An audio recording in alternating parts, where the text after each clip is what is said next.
The Arctic is a place of extremes, where isolation can kill and the cold is a silent predator.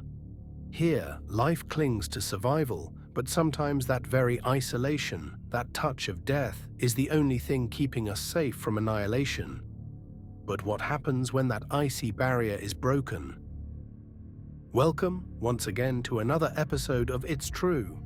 This episode's story is one of terror and cold. When the village of Nordfjall stopped sending radio transmissions, no one paid attention.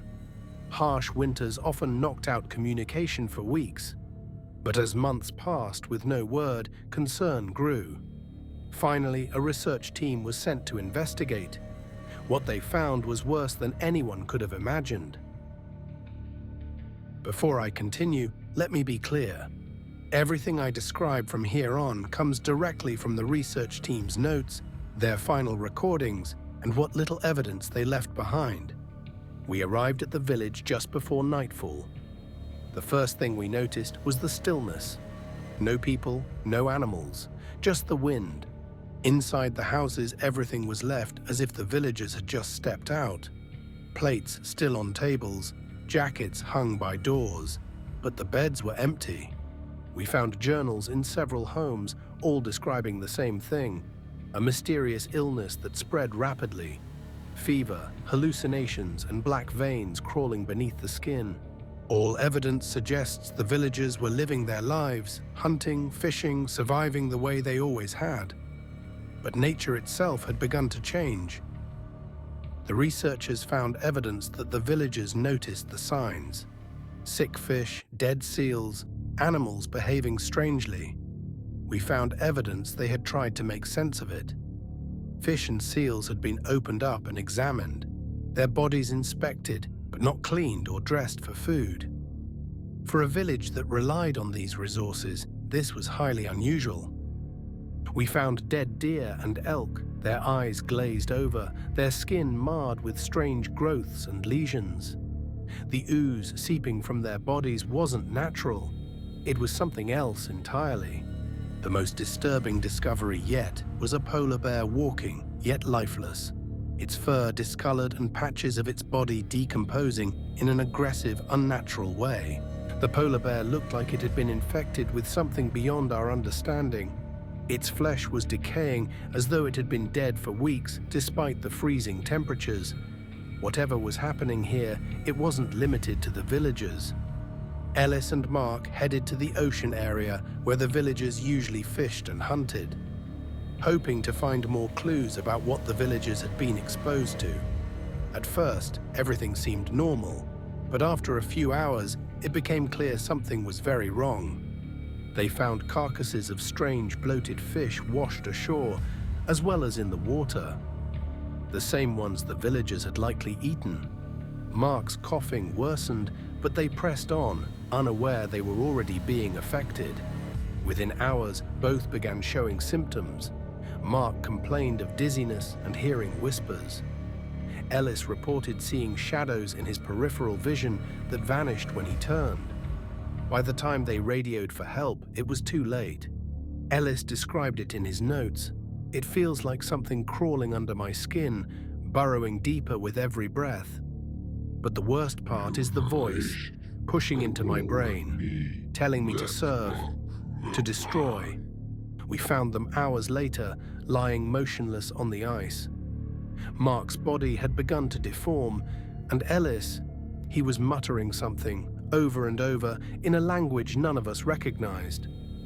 We brought them back to the main camp, but their fate was sealed the moment they touched that water.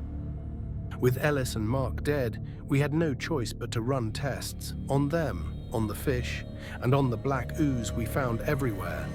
But no matter how hard we tried, we couldn't explain it. The disease didn't act like anything we'd seen before.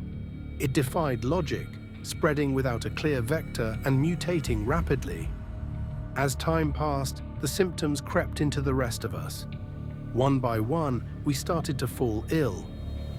We were out of time. Desperate, and as the last member of the team, I mean to return to the shoreline, hoping to find the origin of the infection. Not knowing what I might find, but hopefully a source, something that can help me find a cure or a reason for this sickness. Unfortunately, for this man and the research team, what he found was more than the human mind was ready to witness. Something dark. I reached the fishing site where Ellis and Mark had been infected, but my eyes weren't on the water, they were on the massive iceberg floating just off the coast. It was there, sealed in ice, larger than anything I'd ever seen, something massive and ancient, trapped beneath layers of melting frost. The ice had begun to thaw, and the ooze, its lifeblood, was leaking out. When I got closer, I saw it clearly. An otherworldly creature, its body stretching beyond the visible ice, its eyes closed but alive. I noticed an area in the melted parts of the ice of what appeared to be a large eye. Entangled in all the flesh and goo and ooze, it looked like a part that had been damaged, which would explain the leakage, and it was trying to repair or heal itself. And then the eye opened, and it looked right at me, as if it knew I was there. Then it spoke to me, not in words, but in visions, flashes of where it came from and what it wanted. It showed me its origin, a god from beyond the stars, trapped here for millennia. But now it was waking up, and its goal was simple: escape and spread its control across this world and others. It was then that I could almost hear its voice. I ran, knowing there was nothing I could do. I left behind the camp, the bodies of my team, and the creature waiting for its moment to rise. If you find this, don't come looking for me. Don't send anyone. Seal off this village. Burn it if you must.